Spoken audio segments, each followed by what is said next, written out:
The story begins as we see a boy being mocked for his weak magic, and a noble declares that magic will never favor someone like him.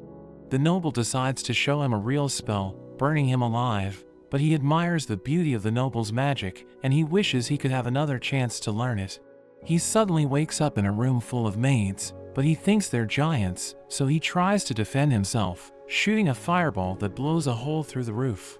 The city celebrates the birth of the 7th Prince Lloyd, but the maids can't believe what he just did. 6 years later, we see the maids searching for Lloyd, and they decide to check another area. He comes out of hiding, but he's seen by 2 nobles, so he tells them not to alert the maids, and they agree to this, inviting him to join their hunt, but Lloyd runs away. One of them wonders why his companion wants to win Lloyd's favor, since he's the 7th son, so he's unlikely to become the king. But the noble recalls how Lloyd read magic books when he was a baby, so he believes Lloyd is the reincarnation of the great William Bordeaux, the father of magic. Lloyd overhears this, and he notes that he really reincarnated, but he was just a peasant in his previous life. He goes to the library, since he only cares about magic, so he wants to learn as much as he can. He picks up one of the books, but his maid Silpha suddenly takes it from him, and he realizes he's been discovered. They start training together, but Lloyd thinks he doesn't need to learn swordsmanship, since he isn't competing for the throne. But Silpha explains that he still needs to learn it as a member of the royal family, and she declares that his education is her life mission. Lloyd realizes that she'll force him to fight until evening if he slacks off, so he decides to get it over with. They keep fighting, and Silpha notes that he's getting stronger. Lloyd knows she always holds back, but now he's using a control magic to copy her movements, so he's basically cheating. He continues fighting, but he realizes that he's still at a disadvantage, because she's far stronger than him. So he uses physical enhancement magic to bridge the gap, and he also uses levitation. He continues the battle, and Silpha notes that he's stronger than before. He decides to turn off the control spell to surprise her, and prepares to deliver the finishing blow, but she blocks his attack, saying she knows he's cheating, and immediately defeats him. She reveals that she was able to notice the difference after he used his magic, but she's actually happy to see how talented he is, and she's proud that he can use 2 spells at once, because even Imperial mages struggled to do it. But he notes that he was actually using 4 spells, and is relieved that she didn't discover the physical enhancement and control magic. Later that day, Lloyd hears about a forbidden library, which has a demon named Grimoire sealed in a book, because it almost destroyed an entire empire. He manages to find the library, and he uses concealment magic to hide himself. He approaches the entrance, and one of the guards is sleepy, so the other one tells him to stay alert, since there's a powerful demon inside, and the library's magic could shake the entire kingdom. Lloyd walks past them, but the guards mention that no one will be able to access the library, since 10 of the most powerful mages created an unbreakable seal. But Lloyd easily breaks it, and he enters the library, saying he had no idea that such an interesting section existed in the castle. He begins to study the books, but one of them suddenly starts levitating, and the demon Grimoire appears, saying he's impressed that a boy was able to break the barrier. He explains that he's sealed, and he asks Lloyd to help him escape, saying the seal is wearing off, so it's only a matter of time before he breaks out. He offers to give gold in exchange for Lloyd's help, but he realizes that the gold is actually a creation magic and it's of low quality. So he explains that he'll put the seal back after he finishes reading, saying his study depends on the kingdom, so he wants to preserve it. Grimoire is worried, so he tries to convince Lloyd that he won't do anything to harm the humans, but Lloyd knows he can't be trusted. But he talks about magic, saying he can teach Lloyd about spells lost centuries ago. So Lloyd closes his book, and he's captivated by the idea, so he creates a magic key, and manages to break the seal.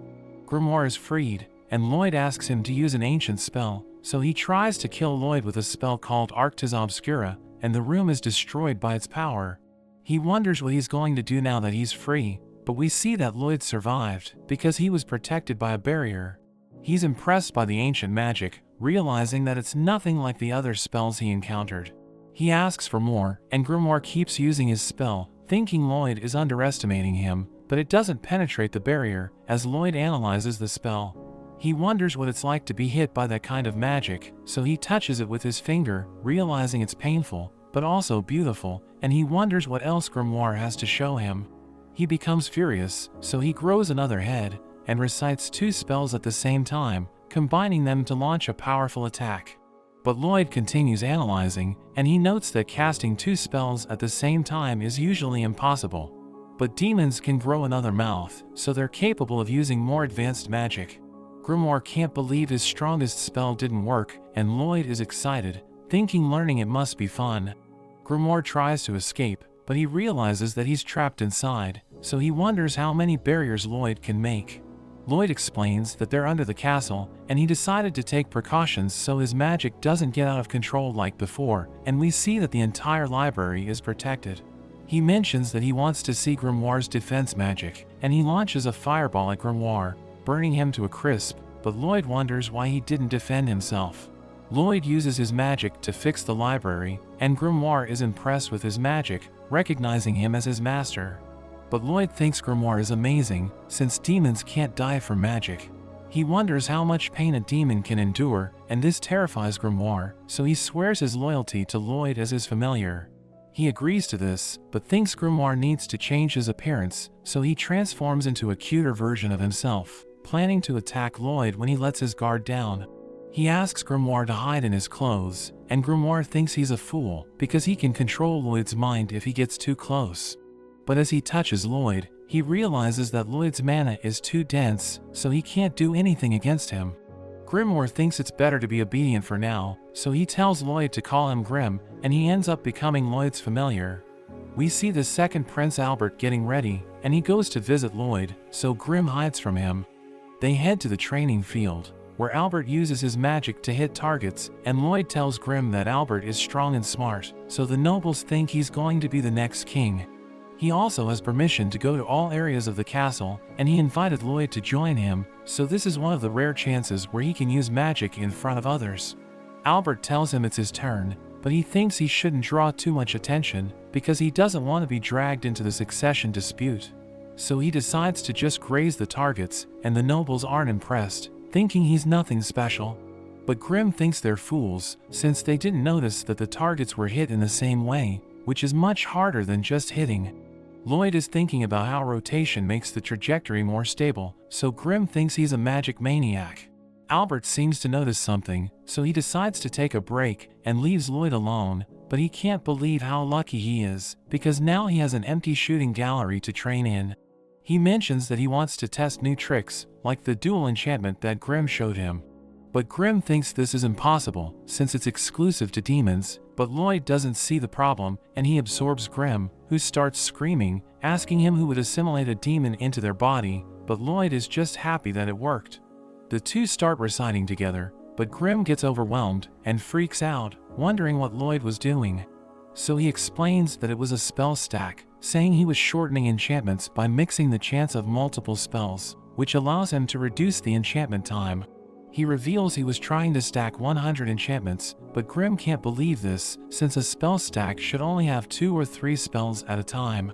Lloyd tries something else, and he manages to speak through Grim's mouth. So he decides to use 2 advanced spells at the same time, casting a water and a fire spell, but Grim can't believe he's trying to merge 2 different types of magic. Lloyd feels the power flowing through his body, and thinks he shouldn't point this at anything, so he launches the magic into the skies. Albert is having tea, and the ministers wonder why he pays so much attention to Lloyd, because he's just a child. But Albert thinks they don't have an eye for talent, and he explains that Lloyd hit the targets in the same way, thinking he did it on purpose. Albert tells them he's a prodigy who will become a great sage one day, so he's a valuable asset to the kingdom, and the ministers praise Albert for his insight. He wonders if Lloyd hit all the targets, but the ministers think it's too early, and they realize that the sky is dark.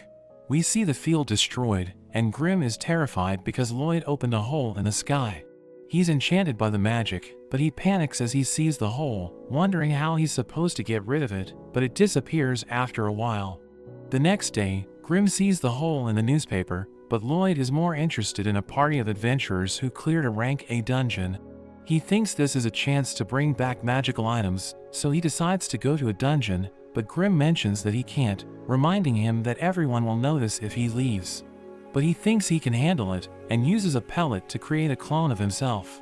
Grimm realizes the clone is identical to Lloyd, so he should be able to leave, but he knows this isn't enough to fool Silpha, so he explains that he has a plan.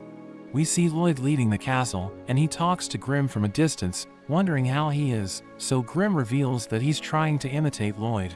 He remembers how Lloyd put his mind into the clone, and his body into Lloyd's hand, finding Lloyd truly impressive.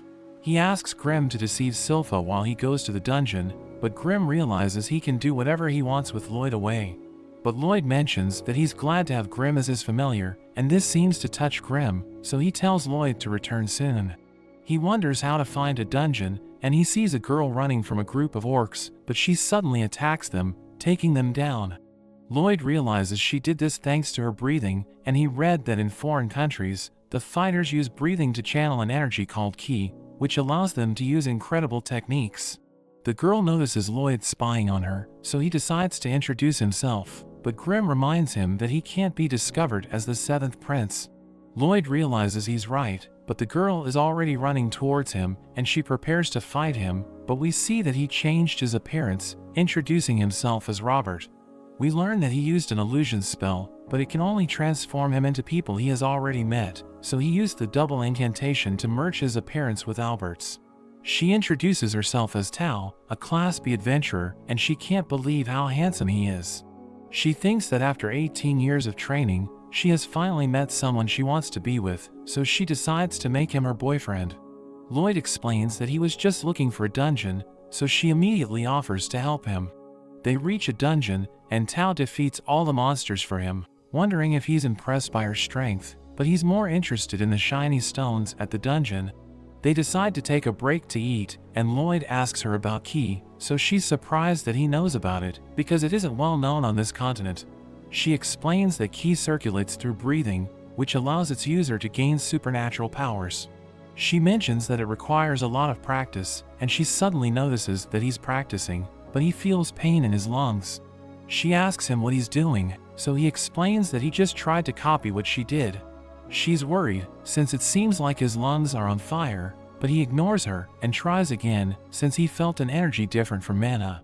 He thinks he can use this to improve his magic, and Tao realizes he's really interested, so she decides to teach him about ki. She's struck by his beauty, and she tells him to maintain his breathing until they leave the dungeon. We return to Grimm, who thinks Lloyd is weird for having a good life in the castle and not caring about it.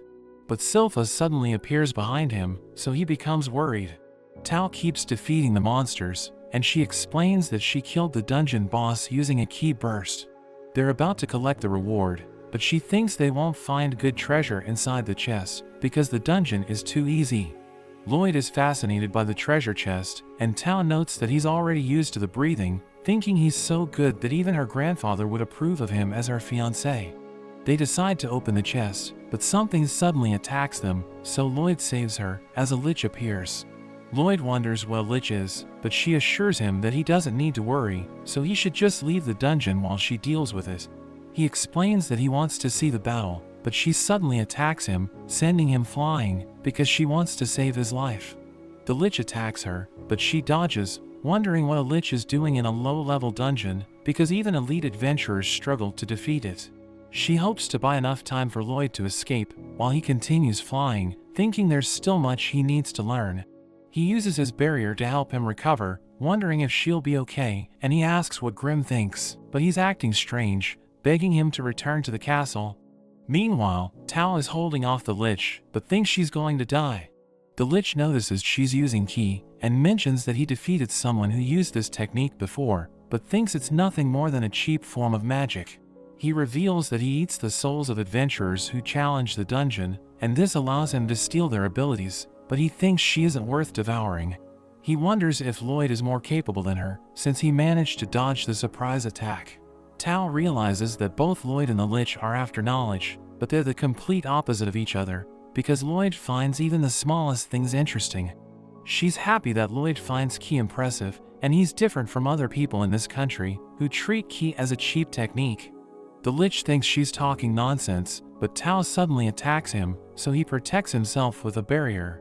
But she keeps attacking, saying she's been training her ki since she was a child, and she gave up everything for martial arts, so she never had a boyfriend. She manages to break the Lich's barrier and uses all of her strength to attack him with a burst of ki. But she becomes exhausted, unable to move her body, and she discovers that the Lich was able to dodge. He tells her she's too weak to defeat him and mentions that she wasted her life. He casts his spell, shattering the ground, but it suddenly starts to break, and we see Lloyd protecting her with his barrier, asking her to let him take over because he's in a hurry. The Lich starts casting a spell, but Lloyd suddenly appears behind him, so he wonders how Lloyd used magic without reciting an enchantment. Tao realizes he's using ki, and the Lich begins attacking him, but he focuses on using ki and magic. He continues practicing his techniques while the Lich attacks him, but he realizes that his barrier is preventing him from getting air. So he dispels the barrier, but the Lich thinks he was able to destroy it. He launches a combined attack, but Lloyd uses his ki to dodge it, and he finally manages to merge mana and ki, using it to stop the Lich's attacks, but he thinks it isn't strong enough. He focuses on ki, attacking the Lich with ki bursts, and the Lich wonders how he's able to attack without enchantment, wondering if a ki technique can be so powerful. Lloyd is able to improve his technique, and he manages to defeat the Lich by cutting him in half, so Tao thinks he's amazing. They collect the dungeon's reward, and Tao is disappointed, but Lloyd asks to keep it, since the knife seems to have an enchantment.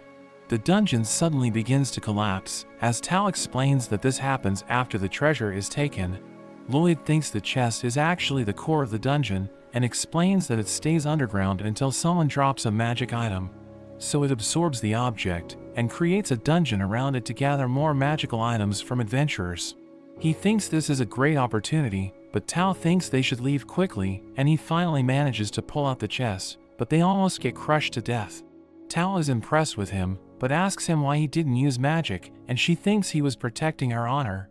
But Lloyd explains that it seemed fun, and he realizes he needs to return, so he starts flying. She reveals that he used a secret technique called Ki Blade, and she notes that she isn't strong enough to use it, so she promises to improve.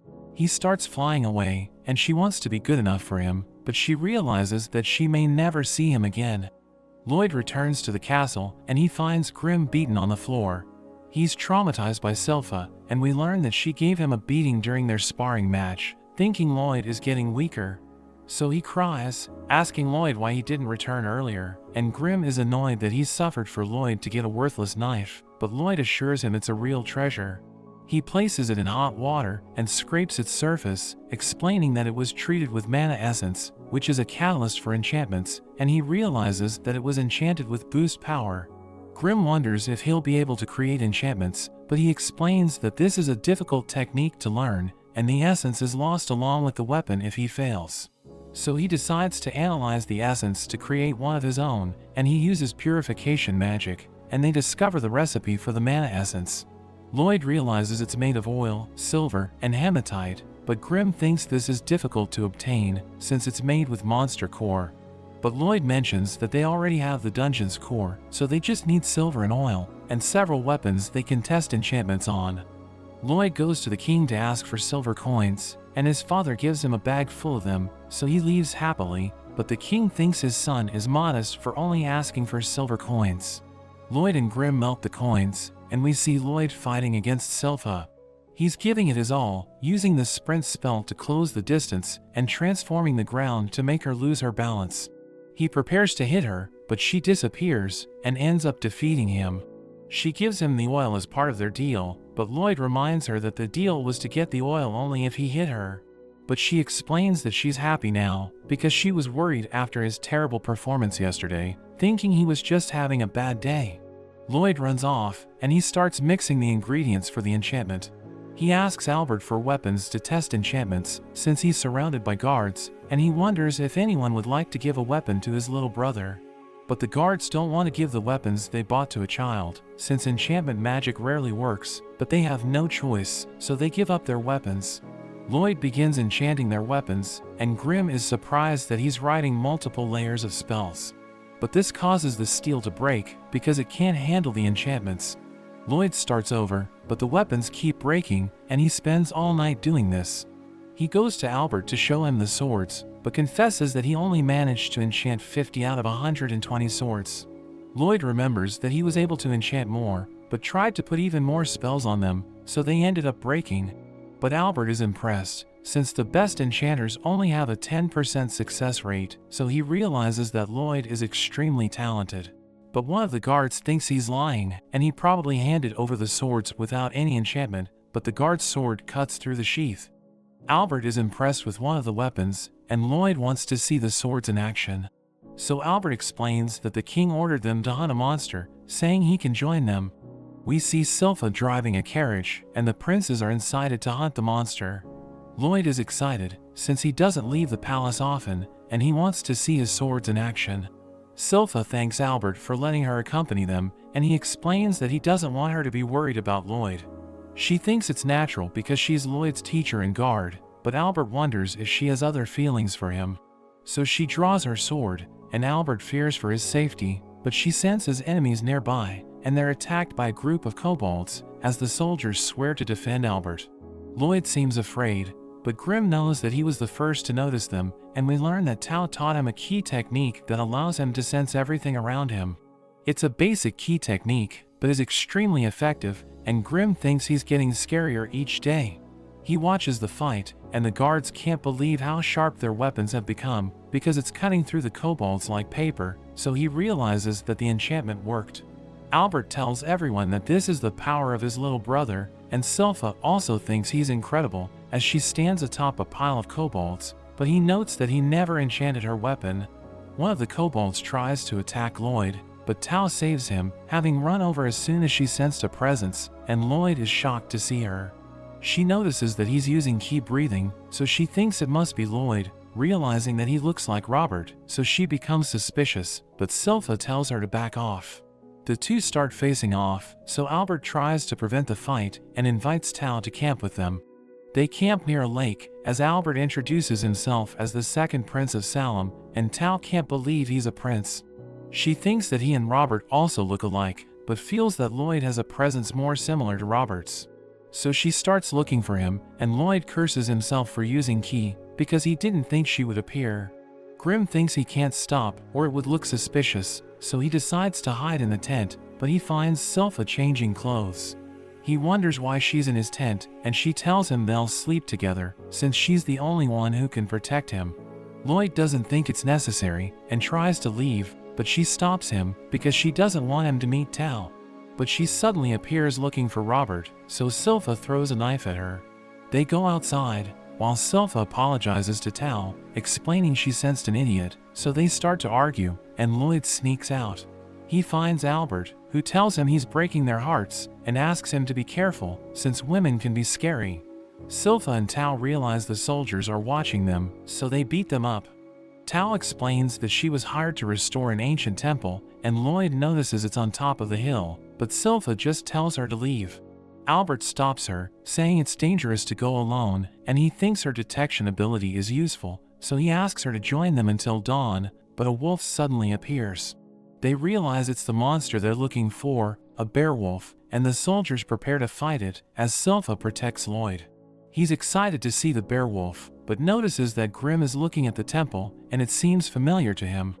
Tao also joins the fight, and Albert decides to join the battle, casting a spell amplified by the sword that Lloyd enchanted. He attacks the monster, killing it in one hit, so everyone praises Albert, but he knows that Lloyd's enchantments helped him defeat it. So he praises Lloyd, who notes that the extra enchantments on his sword worked. But Grimm recalls that there was a demon sealed in that temple, and the bearwolf rises again, as a group of monsters suddenly appears. Something comes out of its mouth, and it's a demon named Pazu, who tells them they will die for harming one of his minions. The monsters attack them, and Albert manages to strike one in the eye, but it quickly heals. Tao saves him, but the monsters keep regenerating, and they think the demon must be behind this.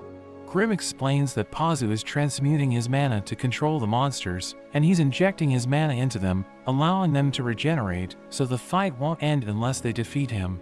But Lloyd is more interested in learning about mana transmutation, and Grimm tells him this isn't the time for that, because everyone's fighting for their lives. But Lloyd thinks they'll be fine, and he orders Grimm to teach him. Pazu admits that a few of them have talent, but most are only alive thanks to their weapons. But he thinks Lloyd is the worst, so he starts insulting him, and Silpha becomes angry. Tao senses her aura, as she asks Lloyd for permission to go, and he tells her to do whatever she wants. She stands before Pazu, and he wonders if she wants to serve him, but she explains that she's bothered by his bad smell, which is spoiling Lloyd's fresh air, so she decides to kill him. But he thinks they can't defeat his minions, because they'll continue to regenerate as long as he keeps channeling his mana into them, and demons have no shortage of mana. He thinks she's trembling, but she mentions that he has terrible breath, so he becomes furious, and he tries to attack her. But she manages to escape, and she slices off his legs, saying he won't be able to keep up with her. But he regenerates his legs, and the others realize that the monsters have become sluggish, so they think they have a chance if Silpha keeps damaging Pazu. Grimm is teaching Lloyd how to transmute his mana, but explains that it's a delicate process, thinking Pazu has a talent for it, since even demons struggled to use it. But Grimm discovers that Lloyd has already learned the technique, as he can shape the form and color of his mana. Pazu continues to struggle against Silpha, and she grabs one of the enchanted swords, revealing that she's proud to use one of Lloyd's swords. Pazu starts taunting her, and he runs around her, as he continues to insult Lloyd. So she becomes angry, and Pazu manages to eat her, but she cuts him from within, and manages to take off his head. She separates the demon from the beowulf, and everyone is scared seeing this, as she declares that she won't allow him to touch her master. Albert and Tao manage to defeat the last of the monsters, but Pazu starts laughing, as he releases an evil essence into the air. Albert commands the others to help Silpha, but he's caught by the essence, and even Silpha collapses because of it. Pazu is annoyed, as he broke the seal of the temple a century ago, and it took him a long time to create the minions they just cut down. He grows 2 pairs of wings, and throws Silpha into the lake, as Albert tries to get up to help her, but he realizes he's out of strength. Pazu explains that this is his miasma, thinking she has no chance against him, but she mocks him, telling him his breath stinks. So he becomes angry, and he attacks her, but Tao saves Silpha, and she doesn't seem affected by the miasma. But Silpha claims that she doesn't need help, telling Tao to protect Lloyd, but she ends up fainting. Pazu admits she's a good swordsman, but he wonders why Tao isn't affected by the miasma. She attacks him, but he grabs her with his tail, and he hits her, wondering if she can withstand his miasma because of her breathing technique, but her breathing was interrupted by the blow. He wonders why she didn't flee when she had the chance, thinking she must want to be his minion, but she hits him as she becomes furious. She explains that she would never abandon a handsome man in need, and she strikes him with a powerful ki burst. She tries to stabilize her breathing before he counterattacks, but a monster attacks her from behind, and she almost gets devoured. Pazu asks her about the handsome man she mentioned, saying he can only see rubbish lying on the ground, and he thinks the only handsome ones are his minions, who always keep rising. He releases his miasma again, and this time it affects her. He asks her if she wants to devote her life to him, but she mentions that she can feel Robert's presence, and it has been giving her courage all this time. Pazu wonders who she's talking about, so she tells him that the greatest hottie of all time is coming to defeat him. But the monster eats her, and Pazu thinks humans are pathetic. He pulls Silpha out of the water, thinking it will take a while to bring her under his control, but her strength justifies the effort, and he brags that no one can resist his domination. Lloyd mentions that must be how he was able to control the bear wolves, and he confirms this, explaining that all he had to do was kill their parents and use his miasma to replace them in the minds of the pups. But Pazu realizes something is wrong, wondering why Lloyd is moving so casually in the miasma. He doesn't know how to respond, and Pazu notices that he's treating his essence as if it were nothing. He also notices Grimm next to him, knowing he's a demon, but Pazu wonders why he looks strange, calling him a disgrace. So he becomes angry, saying he was going to give Pazu tips out of respect for the Demon Brotherhood, but now he has changed his mind. Pazu orders the bear wolves to attack them, and Lloyd wants to use this chance to test his transmutation. He decides to create a flowery field using his mana, and the bear wolves remember the feeling of maternal love, so they side with Lloyd. He manages to remove Pazu's influence from them, and asks one of them to let his friend out, so the bear wolf releases Tao. Pazu can't believe Lloyd created such a large field using his mana, and realizes he's a great sorcerer. He tries to use his miasma on the bear wolves once more, but Grimm explains that it no longer works, because they now remember that he killed their parents. They launch a combined attack on Pazu, and this makes him drop Silpha. Lloyd is delighted to see how werewolves attack in packs, finding them much stronger than when they were puppets. But Paza manages to stop their attack and starts beating them, calling them ungrateful. He becomes furious and mentions that Lloyd is no match for him because no matter how many spells a sorcerer casts, he won't die. Lloyd has heard this before, and Grimm explains that demons have never been killed by magic. But Lloyd believes they're just hard to kill, so he wants to test how much magic it takes to end a demon's life. Pazu is terrified by Lloyd's mana, and Grimm knows that he's on another level, thinking Pazu doesn't stand a chance against him. He has a few spells in mind to test, and is excited to be able to do so without any restrictions. Pazu wonders why his mana is so dense, wondering if this is real, and he tries to capture Pazu, but he dodges the barrier. He realizes that Lloyd wants to put him in a cage to turn him into a test subject, and he runs off, as Lloyd keeps trying to capture him with barriers. Grimm wonders how many spells Lloyd can cast, and he explains he can do 20 spells at once, but he can use even more with Grimm's help. So he merges with Lloyd, and they create countless barriers with ridiculous speed. Paza goes into the water to escape, but the barriers keep coming, as he wonders how Lloyd can cast the spells so quickly. He comes out of the water, but is trapped by a spell called Dimensional Enclosure.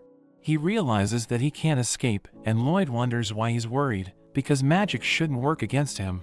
He recalls that Paza murdered the werewolf's parents, and even performed experiments on them, so he can't complain about what Lloyd is going to do next.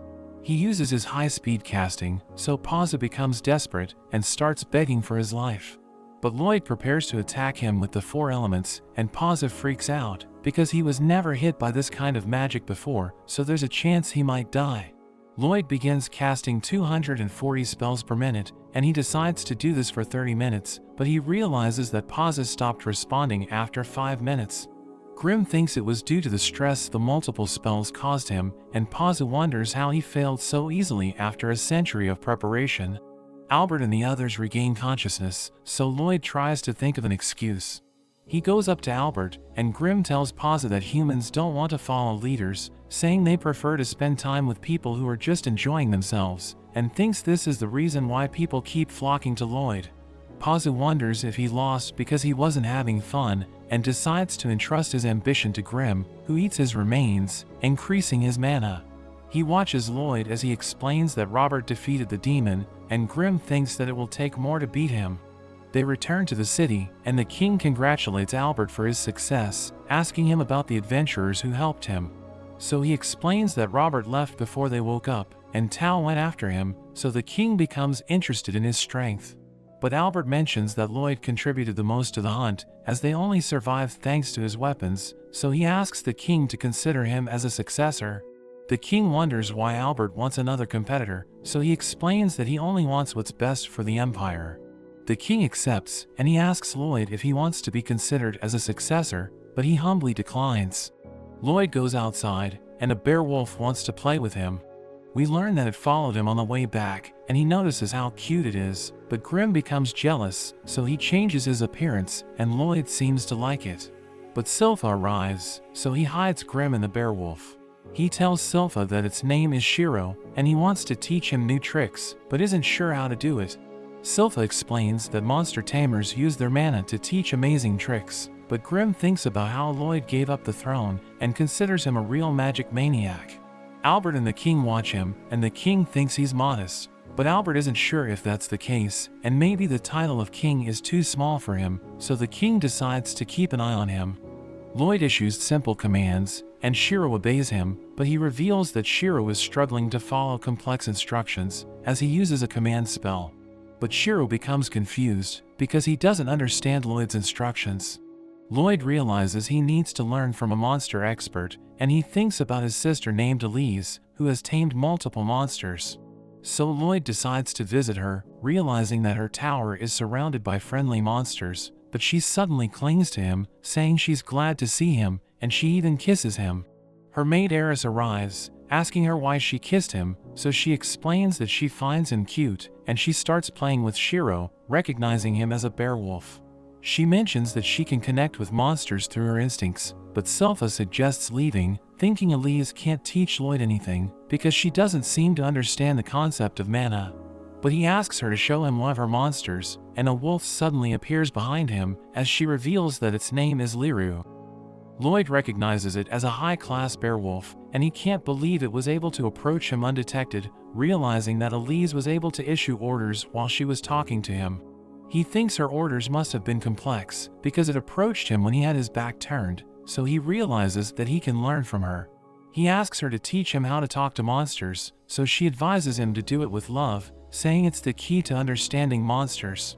But everyone thinks her advice doesn't make sense, and Eris thinks she can only do this because of her innate talent, but she claims that anyone can learn her skill. Lloyd believes her, and Silpha thinks he's starting to show interest in love, so she becomes excited, thinking he's growing into a man. He realizes that Silpha doesn't need to issue orders to the animals, because she's sharing her thoughts with them, revealing that he sensed mana flowing from her head. He decides to give this a try, sharing a mental image with Shiro, who suddenly starts running around him, before jumping up into the air. So Lloyd realizes that it worked, and Eris can't believe this, realizing he has already mastered the monster tamer's technique, but Elise thinks there's no trick involved, saying it's all about love. But he explains that love is just an important part of it, saying it's impossible to master the technique without a sense of empathy. He suddenly senses the animals approaching, and Elise clings to him, but she's still in sync with the animals, so they end up making a mess. After that, we see Lloyd riding Shiro, as he mentions that he can now connect with monsters. Silpha invites him to train with her, but Albert arrives, saying he needs to talk to Lloyd. So they start fighting over him, and he decides to go with Albert, who introduces him to the fourth Prince Dean. They head to a forge, where Dean reveals that he knows about Albert's enchanted sword, thinking Lloyd isn't capable of making it, so Dean decides to test him. Albert explains that Dean is a blacksmith, and he traveled to the nation of Bartram to pursue his passion, but he just tells Lloyd to start enchanting his sword. So he works on the weapon, as Dean notes that enchantment is considered as an advanced skill, and even the best enchanters in Bartram struggle to enhance a sword, so he doesn't believe Lloyd can do it. But he manages to enhance the weapon, and Dean can't believe it, realizing it's filled with advanced spells, so he realizes that Lloyd is the real deal. He looks forward to working with Lloyd, and he reveals that he wants to create the ultimate sword by making Lloyd enchant the steel while he's forging it. We learn that he tried to learn magic, but he didn't have the talent for it, so he wants to create a weapon that will allow everyone to cast spells just by swinging it. Lloyd agrees to help him because he wants to experience the production process, and they start working on the weapon as he asks Dean what kind of spell they'll be using. Dean wants to create a sword that shoots fire, but he knows that the fire spell has a complex casting formula, so the weapon won't be able to handle it. But Lloyd decides to give it a try, and the steel shatters, so he realizes that he needs to modify the formula. They decide to try again, but they keep failing, and Lloyd starts blaming himself, thinking there's something wrong with his method. But Dean reveals that he bought cheap mana essence, and Lloyd uses purification magic, realizing that it lacks hematite, so it isn't good enough for high-level enchantments. Silpha suggests going to a dungeon to gather hematite, and Lloyd can't believe she's saying this, because he isn't allowed to travel outside. But she reveals that the king gave him permission, thinking he needs to be exposed to the outside world. They head to the Adventurers Guild, where a girl named Katarina greets them, and she gives Lloyd a registration form. So he fills it up, as she explains that a crystal ball will measure his powers, saying it will determine his rank as an adventurer. We learn that Lloyd used it during his previous life, and he's afraid that it might explode if it tries to measure his full power. So he decides to suppress his mana, as he touches it, and it classifies him as an E-rank adventurer. The other adventurers laugh at him, thinking he's pathetic, but Katarina realizes that his magic rating is incredible, thinking he's as powerful as an experienced sorcerer. But we learn that Lloyd was only using 1% of his total strength, so he was expecting the result to be lower. Katarina compares Lloyd to a legendary adventurer called the Silver Blader, who suddenly disappeared after clearing countless dungeons, but this makes the adventurers angry, thinking he's nothing compared to her.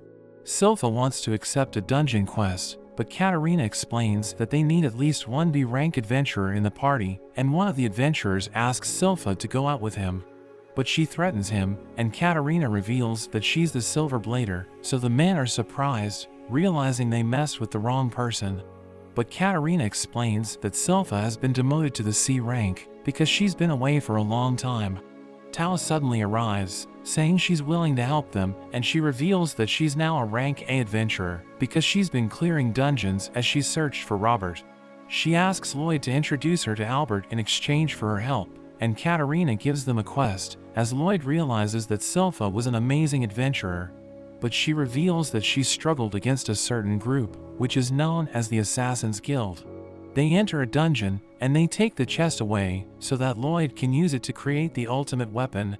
We return to Dean, as he waits for Lloyd to return, but Albert is starting to lose hope, revealing that they're on the verge of war, so they need the forge to create weapons for the soldiers. He thinks Lloyd won't make it back in time, so he tells Dean to put his research on hold, but Lloyd suddenly arrives with the chest.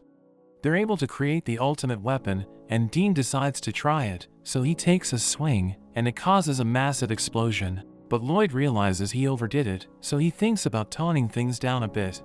We see Lloyd resting in his room, as he reveals that he mass-produced the weapon for the soldiers, but he reduced the level of the enchantment, so the weapons just shoot regular fireballs. But he suddenly senses a strange presence, and we see a suspicious girl in the garden. He suddenly confronts her, and she tries to run, but finds she's trapped in his barrier. Lloyd wants to talk to her, but she reveals herself and unleashes a poison at him.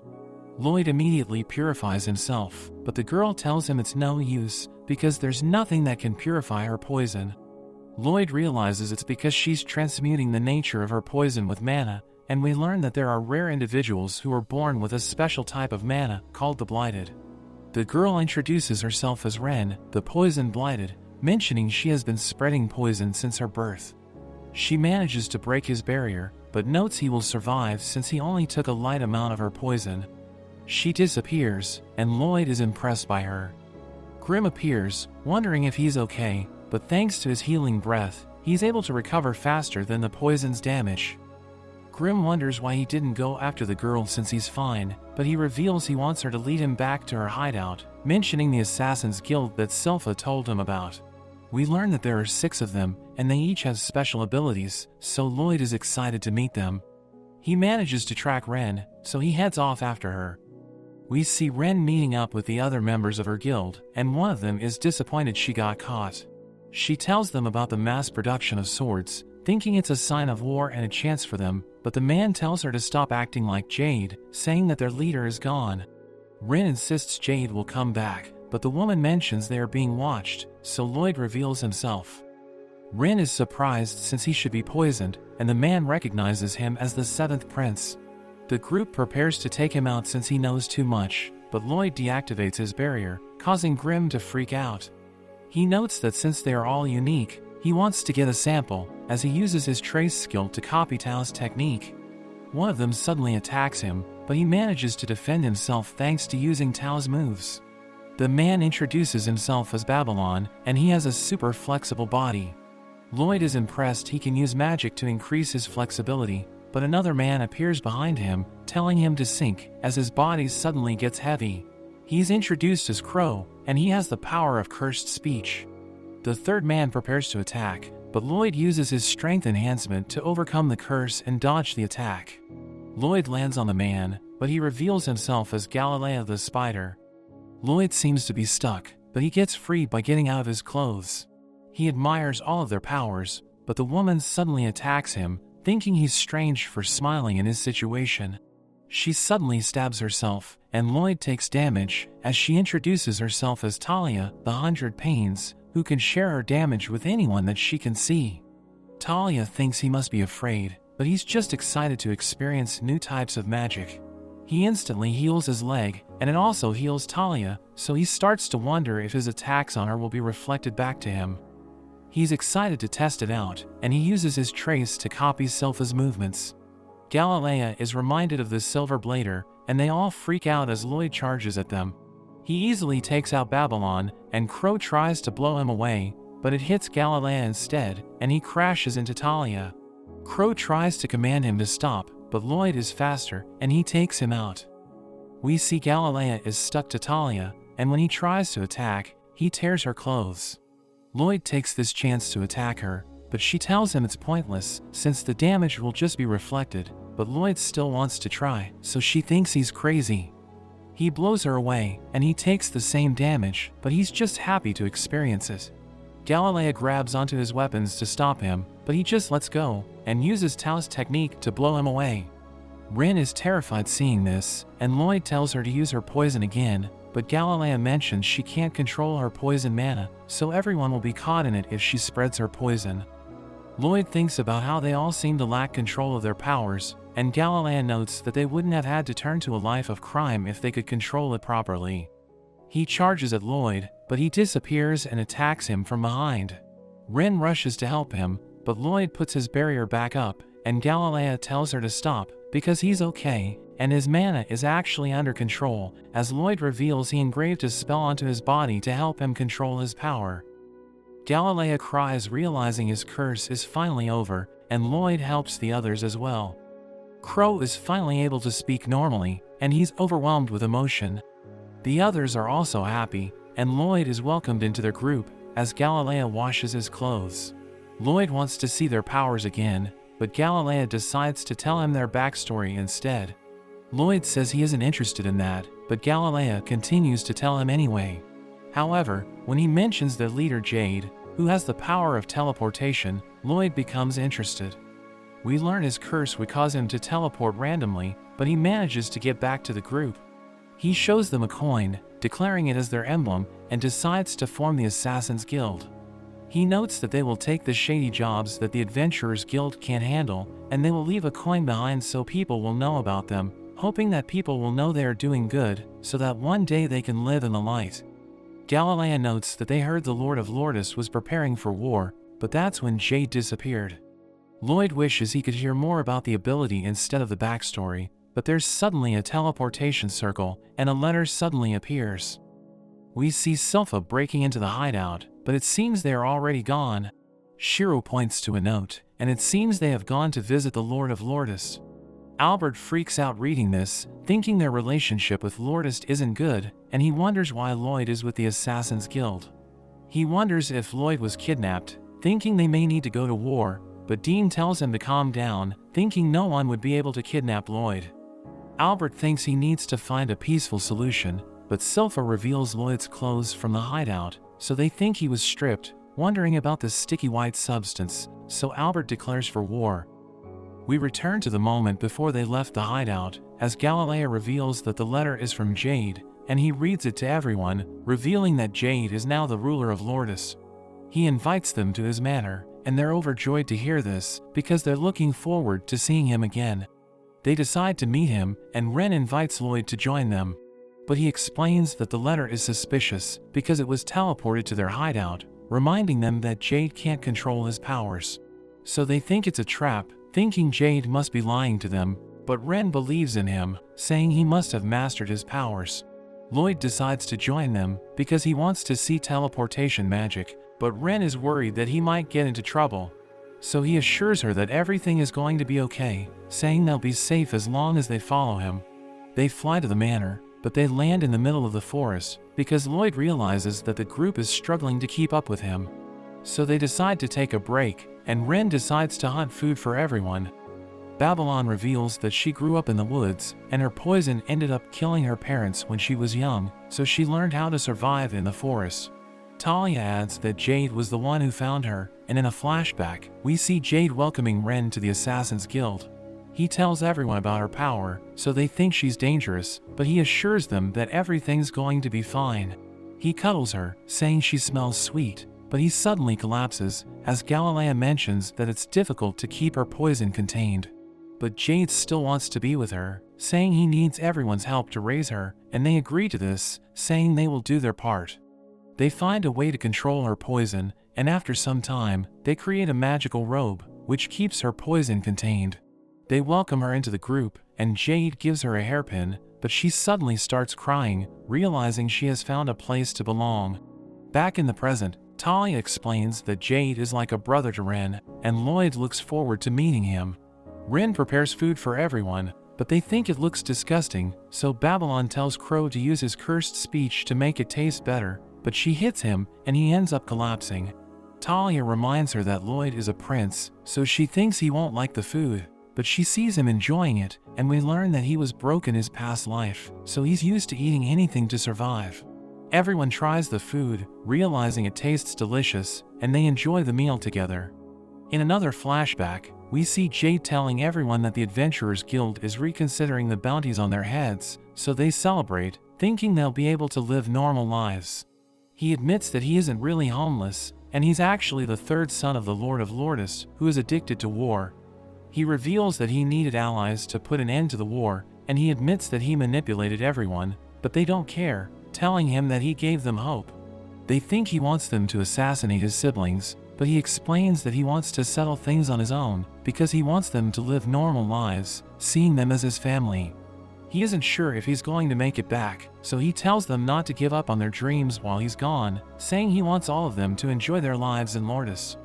We return to the present, as Lloyd falls asleep, so Galilea carries him around, as Grimm reveals that a barrier is surrounding him, so there's no need to protect him. They're about to reach the manor, and Ren suggests allowing Lloyd to rest, thinking there could be trouble ahead. So they decide to leave him in the woods, as they investigate the manor, realizing that everyone's preparing for a party. A strange creature approaches them, recognizing them as the members of the Assassin's Guild, so he welcomes them to the manor, calling them honored guests. They start enjoying the party, as Jade appears, and he uses his teleportation to change his clothes, revealing that he can now control his powers. They're overjoyed to see him, but he explains that he doesn't care, as he suddenly orders them to bow down, and they're forced to obey, as they realize that he can use cursed speech. His companions turn into demons, and he tells them that his plan worked, revealing that their goal is to collect blighted bodies. Grimm fires an energy beam, but Jade appears behind him and blows him away. He crashes near Lloyd, causing him to wake up, and he realizes that his companions are gone. He sees Grimm struggling, so he asks Grimm what happened, and he tells Lloyd that their companions are in trouble. We return to Ren, as she asks Jade what's happening, and his minions reveal their true form, as Galilea notes that they're psychic life forms, which can control human bodies. Jade explains that they're from the Netherworld, and he reveals that he used his teleportation ability to bring them there. He reveals that he took control of Jade's body to acquire the ability, and he introduces himself as Gazama, the catastrophe from the Netherworld, explaining that he was able to dominate Jade's mind. Gazama reveals that the bodies of the blighted are ideal vessels for them, so Jade tried to take his own life to prevent Gazama from controlling his body. But Gazama healed his body as he was about to die, allowing him to take over. His minions want to steal Ren's body, but he warns them to be careful, because her body is poisoned, and her friends fall into despair, thinking it's all over for them. But Gazama notices a mark on her, realizing it isn't in Jade's memories, so he uses his cursed speech to interrogate her, but she bites her tongue, as he realizes that she's trying to resist. He tells her to sell her friends out, but everyone suddenly senses a strange magical energy, as Lloyd summons a massive energy beam, which eliminates the demons, leaving an enormous crater in the ground. The remaining demons freak out, realizing that Lloyd is overpowered. He heals Ren, and tells everyone to escape, saying he will deal with the demons. She refuses to leave him, but Galilea carries her away, telling her they're no match for Gazama, so they need to leave everything to Lloyd. The demons think Gazama is dead, but he suddenly appears behind them, reminding them that they need to capture the assassins. So they chase after Ren and her friends, and Lloyd tries to blast them away, but they're able to escape.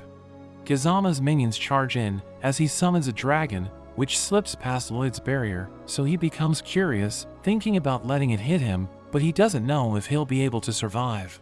So he decides to dodge it, and it hits a demon, as Lloyd uses his analysis spell, realizing that the demon has been killed in one hit. Grimm advises him to run away, explaining that Gazama isn't using spells, because he's transmuting his mana to launch projectiles.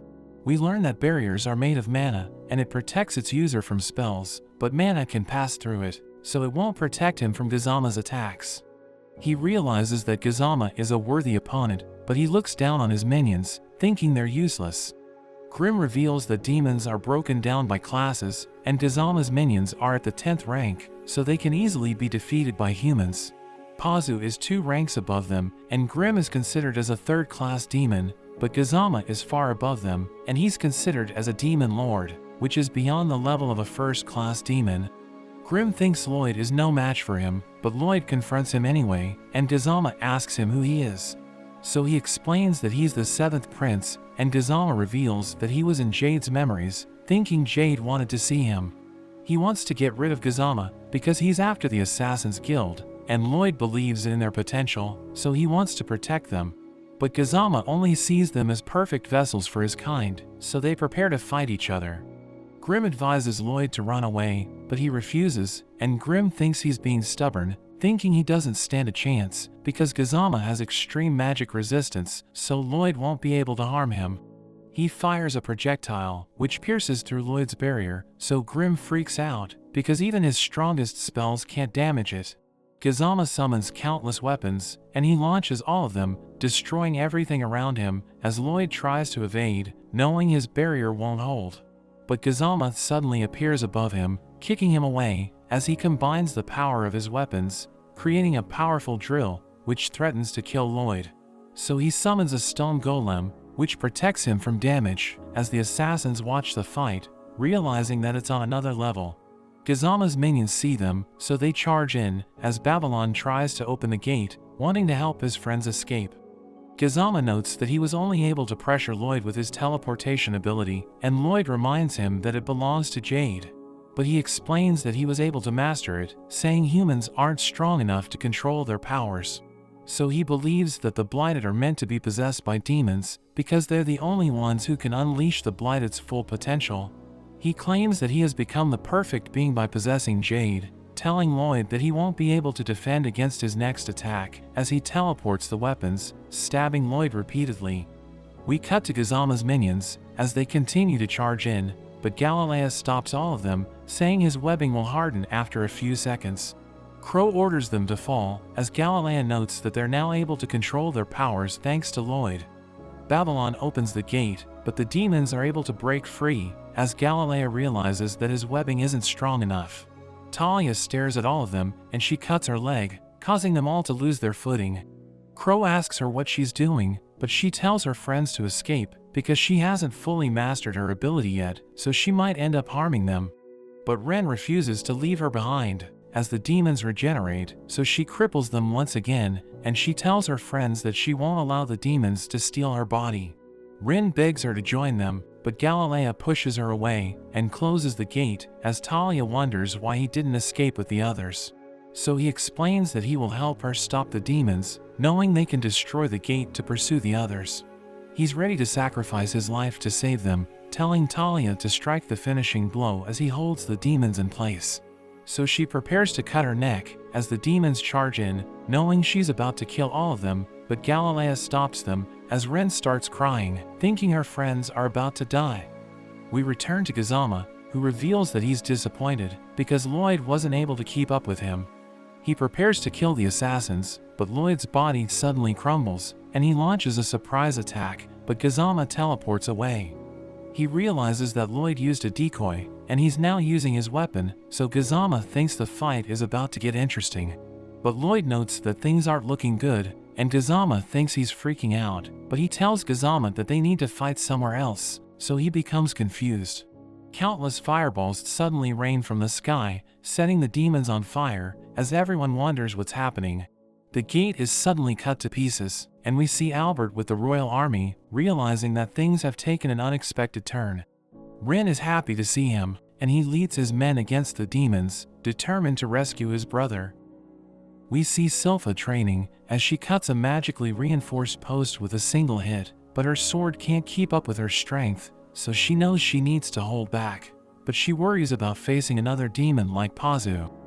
Back at the castle, Ren is glad to see they have help, but Albert decides to deal with them first. Sylpha threatens them, and asks them about Lloyd's whereabouts, so Galilea mentions he's fighting in the castle.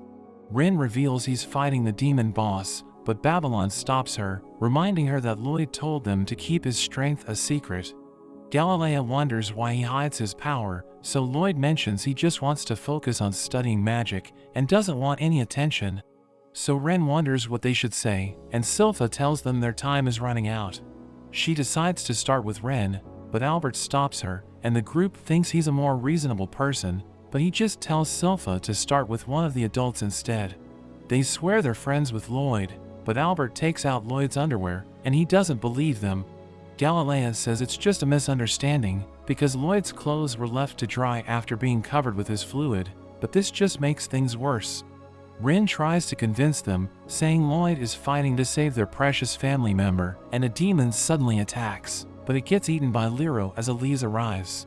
She decides to trust Rin, mentioning Liro would have eaten her if she sensed any bad intentions, so Albert decides to trust her as well. He prepares to face the demons, and he orders Silpha to find Lloyd, but Rin tries to stop her, saying Lloyd is just fighting a weakling, so he doesn't need any help. But there's suddenly magic in the sky, and the bridge is destroyed. Dean notes that the demons are swimming toward the riverbank, and Albert worries about becoming trapped, so he orders everyone to pull back. Meanwhile, we see Lloyd and Kazama watching from above, not wanting to be interrupted. They continue their fight, and Grimm tells Lloyd he needs to focus. He sees Albert and his soldiers fighting the demons, but he thinks they can handle it, so he decides to focus on Kazama. The demons regenerate despite the flames, and Dean uses his sword to cause a massive explosion, but it's still not enough to defeat them. He notes that their magic swords use up their mana, and their soldiers will run out before the demons stop regenerating. Albert notices that Silpha is missing, and we see her riding Shiro, telling him to jump, but it's way too far. Silpha thinks about using a rope, and Shiro also thinks about seeing Lloyd again, so he suddenly jumps, but just falls into the water.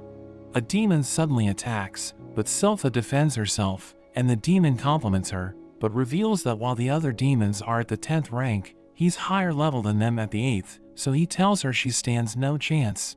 Meanwhile, Albert notes how the demons are possessing the bodies of Lordist citizens, and he wonders if there's any way to save them.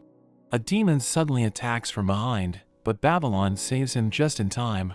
Albert notes how he didn't hesitate to kill, and Babylon thinks he's a kind person, just like Jade, but mentions that the citizens are already dead, so there's no saving them.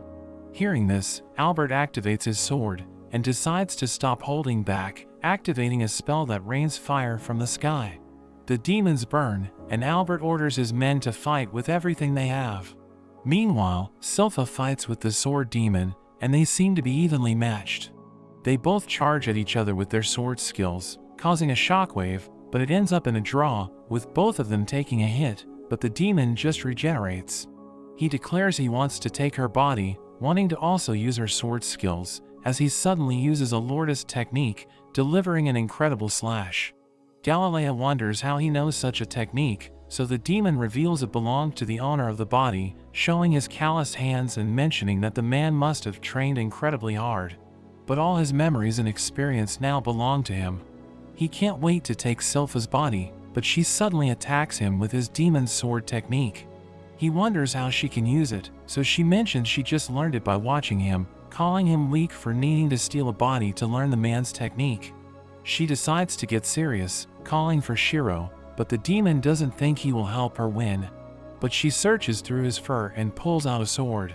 We see that it was Lloyd who made it for her, and he notes that he didn't put any flashy enchantments on it, but made it as strong as possible, so it will be able to withstand her full strength, thinking she will be able to kill demons with it.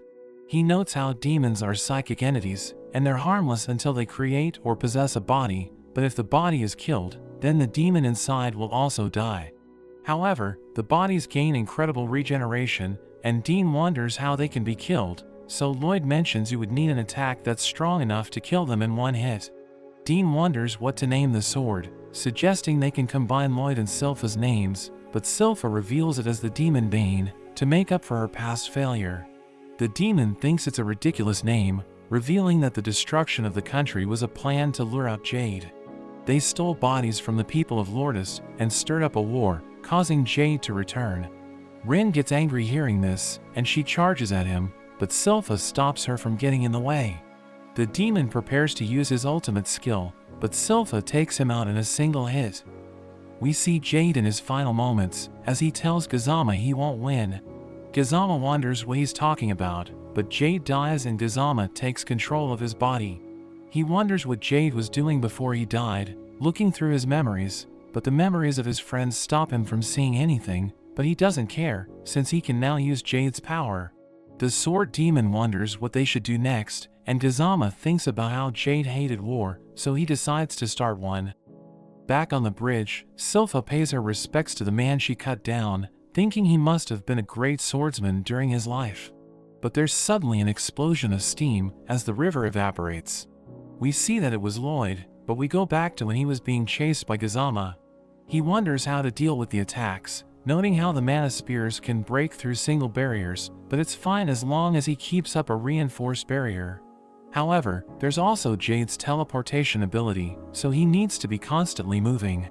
He tries to fight back, double casting a spell to create an enormous flaming giant, but Kazama just teleports away, and it ends up evaporating the river.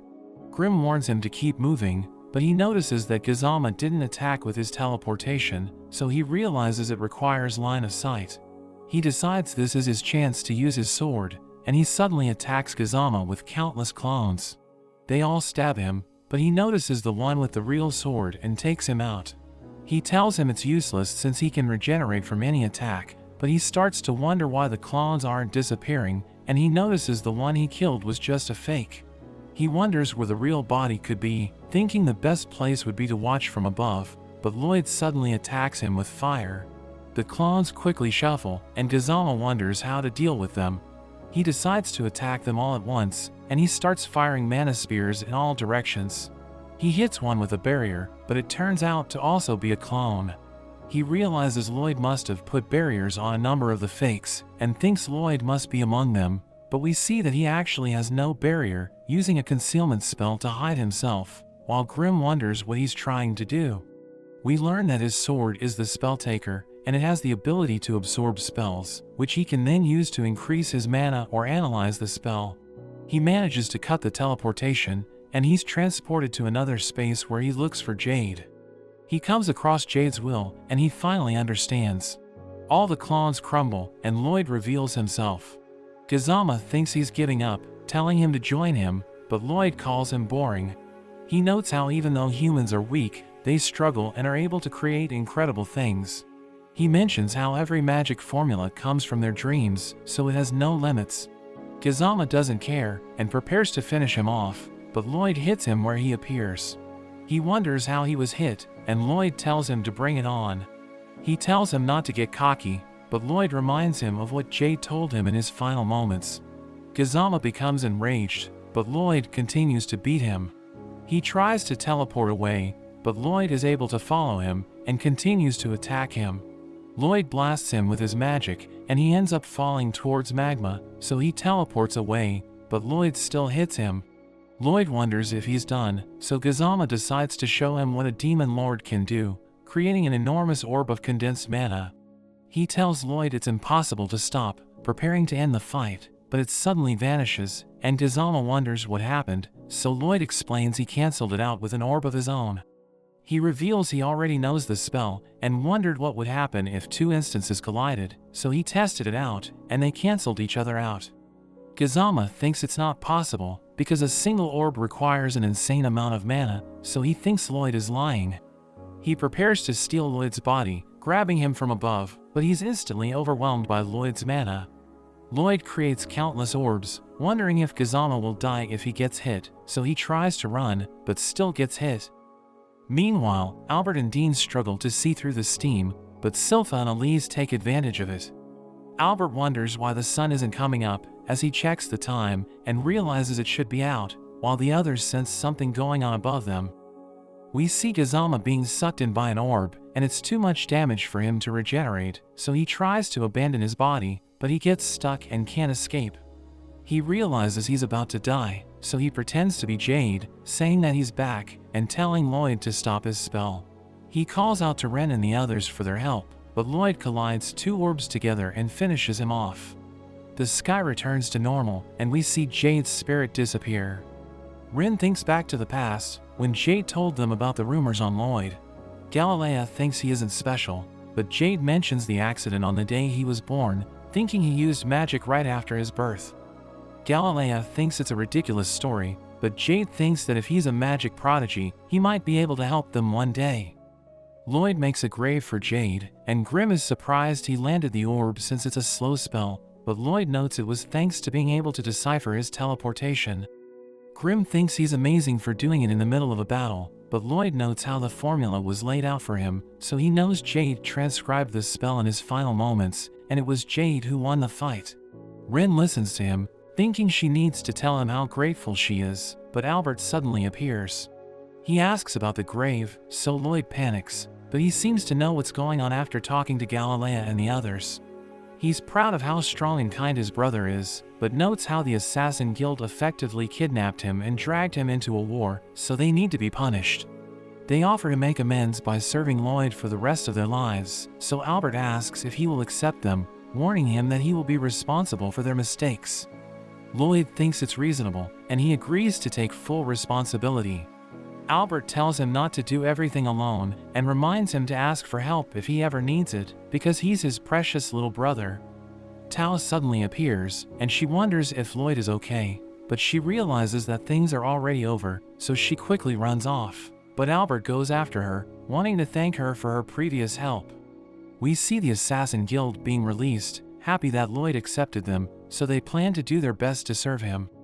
They all have tea together, and Tao gets nervous since they're royalty, but Albert thanks her and tells her to relax, so she orders Silpha to bring her tea, but Silpha spills it on her, so they start fighting. Albert also tells Galilea and the others to relax, and they decide to have a party for Jade instead of being sad. Talia tells Albert to drink with her, but he turns her down, saying he's still working, so Talia uses her ability on him, sharing her intoxication. But he suddenly asks Galilea why he covered Lloyd with his fluids, and they realize he's an angry drunk. Meanwhile, Silpha and Elise relax in a hot spring, and Silpha wonders what Ren wants, so she asks to be able to work with Lloyd, wanting to show her gratitude. But Silpha notes that it's not something she can decide, telling her to ask Lloyd himself, but he suddenly appears, telling her that it's fine.